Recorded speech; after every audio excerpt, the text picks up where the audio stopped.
This is the greatest game of telephone that has ever been played. Someone said the black man doesn't raise his kids or care for his family, and that message is still being told to everyone today. They even have us saying, We are not a monolith. We have various opinions and thoughts. We are much more than what we are portrayed to be by the media. even when we are the victims of injustice, we are still portrayed as the perpetrators. When it comes to the black man, there is an intentional plan to discredit the past, arrest the present, and destroy the future. Something must be done, but nothing will work until we come together.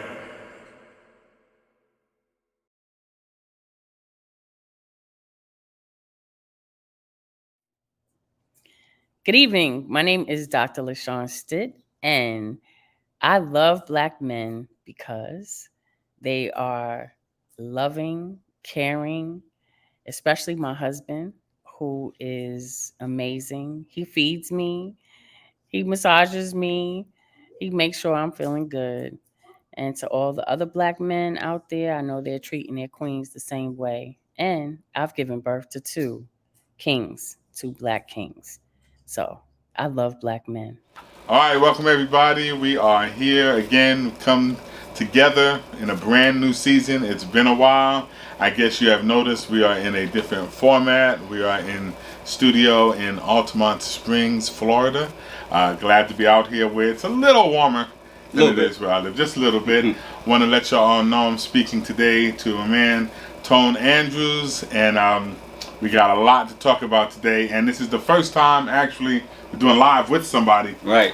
Usually I'm on StreamYard with somebody far away, so we got a new setup. We will be back to the old setup next week, but we're down here in Florida relaxing and over the break, so we wanted to talk to Tone while he was here. So Tone, tell him a little bit about what it is that you do right now. Hey, hi everybody. Before I start, I want to thank you, B, for being the big brother from back in the day. You know, there's a few people that I grew up with, you know, Brian, one of them, and Cornell. They're like distant cousins to me, Yeah, no doubt. Our families are intertwined. And then, you know, shout out to all the RT Hudson heads and Northeastern and Oakwood and Pine Forge. You know, B loves Pine Forge. We were just talking about that. But, yeah, man, good to see you, man. Always good to see you, definitely man. good to see you. So the name of my company is AspireOn Networks, and basically we are a full-service telecommunication company.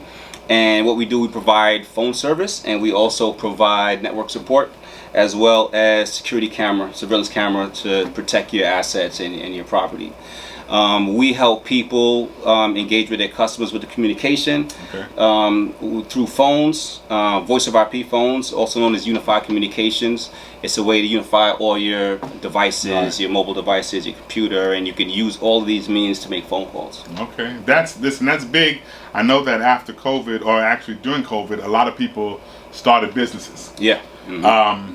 And I think a lot of people started businesses without knowing all the stuff that could come into their business, you know, because a lot of their businesses blew up. Yep. They became a lot bigger than they thought they were going to be, so now they had to get marketing, they had to get phone service, they had to get all kinds of different things that they might not have known that they had to get. And because of that, a lot of the big companies were able to take advantage of them. So a company like yours, who is not out to rob the customer, not out there to take advantage, can come in, set them up on whatever scale they need, and then they can do what they have to do. So that's good, because it doesn't matter how much internet, email, whatever, phones are still the way to communicate. And not your cell phone. You can't run, you know, a lot of people, if you're starting out, I understand you don't have a budget, but you can't run a organization off a cell phone. You know, you can't transfer a call from your receptionist to the admin person.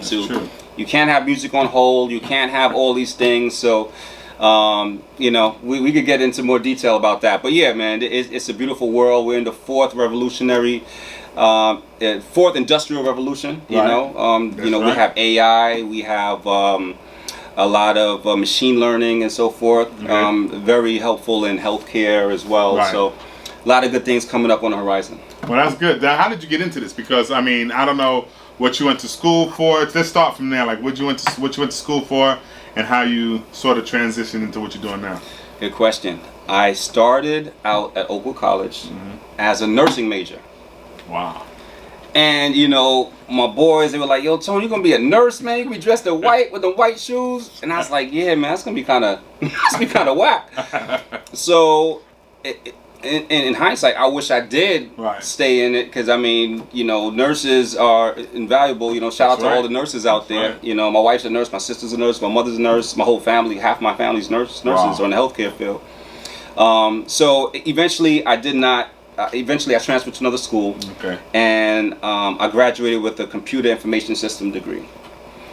So more programming, more scripting, and things of that sort. But how I got into telecommunication, don't judge me, man. Yeah, go for Don't it, judge man. me. We got you. Yeah. I started out in telecommunication, hooking up illegal cable. Wow. I mean, up in the Bronx, man. Come on, man. Give me a break. You know? You got that cable guy that, you know, yo, you can hook me up. You know what I'm saying? Yeah. You know, $30, $50, depending. You know, if I had to go climb the pole, it was more, you know? So, wow. Yeah. So then eventually, you know, I moved to Atlanta, and I got with some guys. I ended up getting my certification in Cisco, and then I went legit. You know, I started working with some service providers, and then fast forward to the future, I decided that I was working with a smaller company, and that smaller company got absorbed by a bigger company. They bought us out. And I realized that the smaller company had the culture, but the larger company had the process. But the larger company lacked the culture, and the small company lacked the process. So I said, let me just kind of merge what I learned between the two, and that's how I came up with AspireOn Networks. Well, that's definitely the secret. I mean, I see a lot of people doing that. You find out what the little man can offer, because that's always the personal connection, always the relationship. And if you can tap into what the big company has, then that combination is usually going to be a winner. So how has it been working now? I mean, is this your sole endeavor? Is this what brings home the bacon? Is this what does it for you right now? It does. And then, you know, from time to time, one thing I do want to add is, about last year I got into the fiber optics field, still telecommunication, but more on the construction side. And I was a project manager for all of the construction. We're doing like a lot of fiber construction in Central Florida. I was over this particular area, Altamont Springs, Maitland, Apopka. This was my area that I used to manage. And now I have my own bucket truck in Tallahassee. You know, I partnered with the company, and they're doing the installs up there, and you know, we're doing some things. So yeah, I do have, you know, you kind of have, you got to have multiple hustles. You know what I'm saying? You being from New York, you know, we're used to trying to make a buck. You know. Definitely. So yeah, that's what I got going on. You know, for now and forever. You know? Okay, that's cool. I mean, listen, it's one thing to have a hustle, but when that hustle becomes a career, and you can actually pay your bills where you don't have to have another hustle to go along with that, that's when it works. Beautiful. And that's when, you know, and at this age that we are now, you're a little behind me, but you know, at the age we are now, it's good to have everything together where you can just work, spend time with your family and all of that. So that's good. That's good. Definitely proud of you seeing that. Tell me this, how has it been becoming a businessman here in Florida? I know that Florida is one of the states that a lot of people from our community are trying to stay away from now, with a lot that's going on with DeSantis and everything. So how was it coming through the ranks, becoming a black businessman here in Florida? In my field, when I go into a boardroom meeting, sales, or if I do any site survey, I'm usually the only black person there. And it's an honor, because now I have the opportunity to paint my own narrative of what black people, or what black excellence is. You know, I've had people who were known racist, and when they met me after a while, we became friends, and now they're eating out of my hands. You know, I've had people. You know, a lady told me one time, she said, Adrian, I go by Adrian, guys. She said, Adrian, I don't have time to be monkeying around with you. Wow. So I was like, you know, I was like, was she trying to go there? I wasn't sure. I wasn't sure. But even now, she's one of my biggest clients, you know. Okay. So I was able to change the narrative. So it hasn't affected me that much. But what I will tell you is the only thing that affected me in business was me. Right. You know, the self-talk, the self-doubt. You know, and then you have these am I good enough type of conversations. So racism didn't play a part in anything keeping me back. You know, it was just mostly me. Okay. And in this industry, it's more of a service type industry. Yep. I think that it's a lot easier because even though you're the owner of the company, you're going out there doing the work. Yes. And that's what people are used to seeing, especially when it comes to us. If you're out there doing the work, you're a worker. Yep. You know, they might not know that you're the owner of the company at the time. They see you, you know, installing and all that stuff. Most people are used to a man of color coming in to do the work in their house or something. Mm-hmm. So it doesn't really put that big resistance on it, you know. But when they find out part that you're the owner, so it's like, oh, really? You know, that's a big thing. So I mean, that makes sense that it's not as much of a problem. What would you say to young guys now that are coming up behind us? We have a lot that these young guys are never going to hear about the struggles that we went through, that our parents went through, our grandparents went through, especially here in this state where that's not allowed to even be taught. Sure. So how will you sort of help mentor kids or mentor people who want to do what you did and bring them along so that they can be successful as well?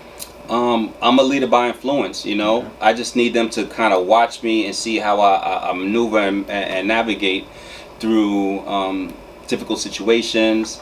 Number one, if you're considering entrepreneurship, you first have to be a good employee. Right. You have to have certain ethical values that you want to bring over into your business, because now nobody watching you, you know what I'm saying? It's like going away to college, you know, your mom not there, you know? That's right. So you want to, you know, if you're a good employee, most likely you'll be a good businessman. Okay. If you're a bad employee, you know, you could be a good businessman, but, you know, the chances are, you know, you'll have a lot of challenges, because now you have to unlearn a lot of behavior and learn new ones. Okay. Yeah. That's good. I mean, I know that you're doing that. I know I had a friend who him and his son came a couple months ago, helped you out. You got them working. Yeah. Oh yeah.